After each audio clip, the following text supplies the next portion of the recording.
घरमालकिनीसोबत भाडेकरूने केले कांड, ऐकूनच हादरून जाल. सत्य घटना. वाढती बेरोजगारी आणि त्यामध्ये झटपट श्रीमंत होण्याची हाव, यामुळे तरुणाई झटपट पैसा कसा कमवता येईल याचाच विचार करते. शेअर बाजारासारख्या जोखमीच्या क्षेत्रामध्ये पाऊल ठेवून आपले नुकसान करून घेते. कष्टाचे काम करण्यास टाळाटाळ करून गाठीशी असलेला पैसा दुप्पट कसा होईल याचा विचार करून स्वतः कर्जाच्या खाईत उडी टाकते. यातून जे काही घडतं ते इतकं भयावह असतं की स्वतःचं तर आयुष्य अंधकारमय करून टाकलं जातंच, शिवाय आपल्या रक्ताच्या नातेवाईकांनाही समाजाला तोंड दाखवण्याच्या लायकीचे ठेवत नाही. या धक्कादायक घटनेचा सविस्तर वृत्तांत पुढे पाहण्याअगोदर जर तुम्ही या चॅनेलवर जर नवीन असाल तर प्लीज आपल्या ह्या मराठी चॅनेलला नक्की सबस्क्राईब करा. खूप दिवसांनी गंगूबाई गडदे यांच्या वाड्यामध्ये राहणारा, त्यांना वेळोवेळी मदत करणारा चांगदेव पाटील हा त्यांच्या घरी आलेला होता. एकट्याच राहणाऱ्या गंगूबाईला त्याने तो त्यांच्या वाड्यात राहत असताना वेळोवेळी मदत केली होती.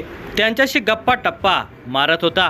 तो आल्याने गंगूबाईने त्याला आपल्या खोलीवरून बोलावून चहा पाणी केले होते. त्यावेळी चांगदेव हा गंगूबाई यांना आपुलकीने म्हणाला, काकू, मला चांगलं घर राहायला मिळालं, तुम्ही कधी येणार माझ्या घरी? यावर गंगूबाई म्हणाल्या, येऊ की कधीतरी.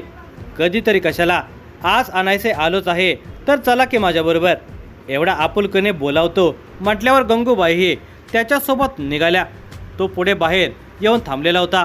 गंगूबाई यांनी घरातील आवरावर केली आणि कुलूप लावून त्या बाहेर आल्या. त्यांच्या वाड्यातील लोकांना गंगूबाई कुलूप लावून बाहेर पडताना दिसल्या खऱ्या, पण त्यानंतर त्या दिसल्याच नाहीत. दिनांक 25 मार्च 2026 रोजी गंगूबाई गेल्या होत्या, पण गेले 3 दिवस त्यांच्या दरवाजाला कुलूपच होते. इकडे त्यांचे भाऊ शशिकांत किसन वायकुळे हे गेले 3 दिवस गंगूबाईशी संपर्क करण्याचा प्रयत्न करत होते, पण तिच्याशी संपर्क होत नव्हता. अखेर त्यांनी दिनांक 27 मार्च 2026 रोजी गंगूबाईचे घर गाठले, पण तिच्या खोलीचे कुलूप बघून त्यांनी शेजाऱ्यांना विचारले असता त्यांना गंगूबाई गेले 3 दिवस घरी आल्यास नसल्याची माहिती मिळाली. गंगूबाईचा फोन लागत नाही, ती घरी नाही, मग गेली कुठे? मनामध्ये शंकेची पाल चुकचुकू लागली. काहीतरी अघटित तर झालं नाही ना, अशी शंका त्यांच्या मनामध्ये येऊ लागल्याने अखेर त्यांनी बार्शी शहर पोलीस ठाणे गाठले. दिनांक 27 मार्च 2026 रोजी बार्शी शहर पोलीस ठाण्यामध्ये एक गृहस्थ आले. ते बार्शी शहरामध्ये राहणारे शशिकांत किसन वायकुळे, वय वर्ष 64 हे होते. त्यांनी ठाणे अंमलदारांची भेट घेऊन सांगितले की साहेब, माझी बहीण गंगूबाई कालिदास गडदे, वय वर्ष 73, ही बार्शी येथेच हांडे गल्ली येथे राहते. तिला मी दिनांक 25 मार्च 2026 पासून आज पावेतो म्हणजे दिनांक 27 मार्च 2026 पर्यंत फोन करत आहे, पण ती फोन उचलत नाही. काळजी वाटल्याने ती राहत असलेल्या वाड्यामध्ये गेलो, तेव्हा ती राहत असलेल्या खोलीला कुलूप दिसून आले.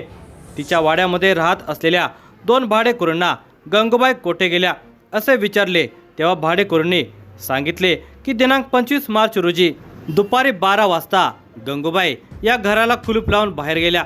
त्या अद्याप आल्या नाहीत. तिच्याजवळ असलेला फोनवरूनही काही प्रतिसाद मिळत नसल्याने ती बेपत्ता झाल्याची तक्रार दाखल करण्यास मी आलेलो आहे. शशिकांत वायकुळे यांची तक्रार रितसर घेऊन याची माहिती पोलीस निरीक्षक बालाजी कुकडे यांना देण्यात आली. त्यांनी या प्रकरणाची माहिती घेण्यास police head constable Pradeep Payghan यांना सांगितले.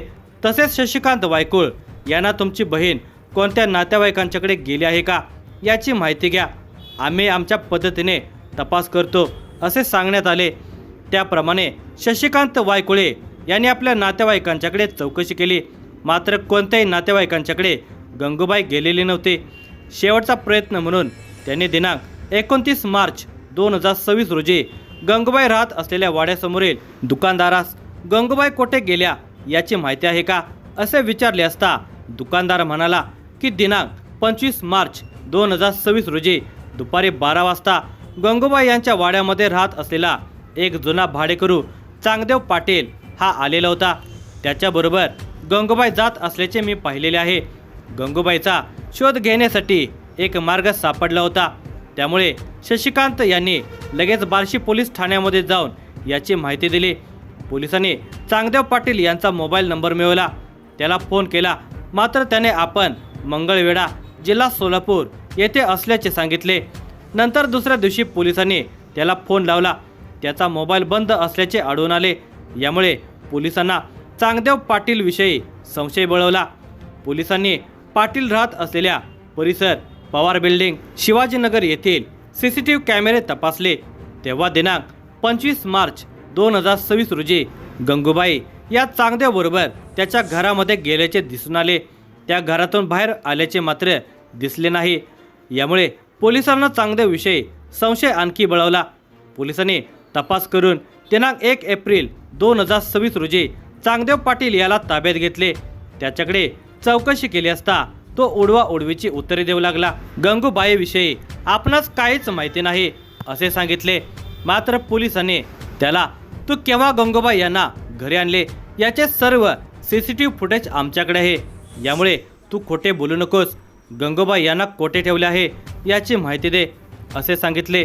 तेव्हा चांगदेव हात जोडून आणि डोळ्यातून पाणी काढून म्हणाला, साहेब, मी गंगूबाईचा खून केलेला आहे. चांगदेवचे हे बोलणे ऐकून पोलिस एक क्षणभर थबकले. त्याने चांगदेवला रितसर ताब्यात घेऊन त्याला न्यायालयामध्ये उभे करून त्याची 4 दिवसांची पोलीस कोठडी घेतली. गंगूबाई गडदे हिच्या खून प्रकरणी बार्शी पोलीस ठाण्यामध्ये चांगदेव गोवर्धन पाटील, राहणार हनेज, बार्शी, सध्या राहणार पवार बिल्डिंग, शिवाजीनगर, बार्शी, जिल्हा सोलापूर याच्या विरुद्ध गुन्हा रजिस्टर नंबर 246/2026 भारतीय न्याय संहिता कलम 103(1) प्रमाणे गुन्हा दाखल केला. या प्रकरणाचा तपास पोलीस निरीक्षक बालाजी कुकडे यांनी उपनिरीक्षक उमाकांत कुंजीर यांच्याकडे सोपवण्यात आला. उपनिरीक्षक उमाकांत कुंजीर यांच्या नेतृत्वाखाली तपास पथकाने पोलीस कोठडीमध्ये संशयित चांगदेवची कसून चौकशी केली. चांगदेव गोवर्धन पाटील हा काही महिने गंगूबाई यांच्या वाड्यामध्ये भाड्याने राहत होता. गंगूबाई ही एकटीच या वाड्यातील खोलीमध्ये राहत असे. यावेळी तो गंगूबाईची विविध प्रकारे मदत करत असल्याने गंगूबाईचा चांगदेव याच्यावर विश्वास बसला. गंगूबाई यांच्या अंगावर सोन्याचे दागिने होते. हे चांगदेवने पाहिलेले होते. काही कारणास्तव चांगदेव हा गंगूबाई यांचा वाडा सोडून पवार बिल्डिंग, शिवाजीनगर येथे राहण्यात गेला. चांगदेव हा शेअर मार्केटमध्ये पैसे गुंतवत होता. त्यातून सुरुवातीला त्याला भरपूर फायदा मिळाला. त्यामुळे तो आणखी पैसे गुंतवू लागला. यासाठी त्याने कर्जही घेतलेले होते. शेअर बाजार हा जोखमीचा असतो. कधी फायदा तर कधी तोटा असे त्याचे गणित असते. तसेच चांगदेवचेही झालेले होते. सुरुवातीला फायदा मिळाल्याने त्याने कर्ज काढून पैसे गुंतवले, पण नंतर मात्र तो तोट्यामध्ये येऊ लागला. नुकसान झाल्याने लोकांच्याकडून घेतलेले कर्ज त्याला फेडता येईनात. आता हे कर्ज कसं फेडायचं याचा विचार करताना त्याला त्याच्यासमोर गंगूबाई गडदे दिसू लागली. त्याच्या अंगावरचे दागिने त्याला खुणावू लागले. ते दागिने मिळवून आपले कर्ज फेडायचे असा त्याने प्लॅन तयार केला. दिनांक 25 मार्च 2026 रोजी चांगदेव हा गंगूबाईच्या घरी गेला. ओळख असल्याने आणि गंगूबाईचा त्याने विश्वास संपादन केल्याने गंगूबाईने त्याचे आगत स्वागत केले. त्यांच्याशी गप्पा मारू लागला. यामध्ये त्याने मला चांगले घर मिळाले असून तू माझे घर बघायला कधी येणार असे विचारले. यावर गंगूबाई म्हणाल्या, येऊ की कधीतरी. कधीतरी कशाला, आत्ताच चला की. चांगदेव म्हणाला, आत्ताच कसं शक्य आहे, नंतर येते की.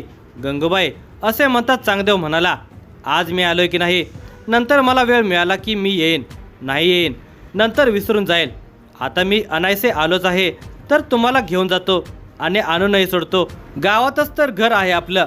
चांगदेवने बराच आग्रह केल्याने आपणास अधूनमधून मदत करणाऱ्या या पोराला कशाला दुखवायचे म्हणून गंगूबाईही त्याच्यासोबत जाण्यास तयार झाल्या. साधारण 1 वाजता चांगदेव हा गंगूबाईला घरात घेऊन आला. गंगूबाईसाठी त्याने सरबत तयार केले. त्यामध्ये तो गुंगीचे औषध घालण्यास विसरला नाही. सरबत पिताच गंगूबाईला गुंगी आली आणि ती पलंगावर झोपली.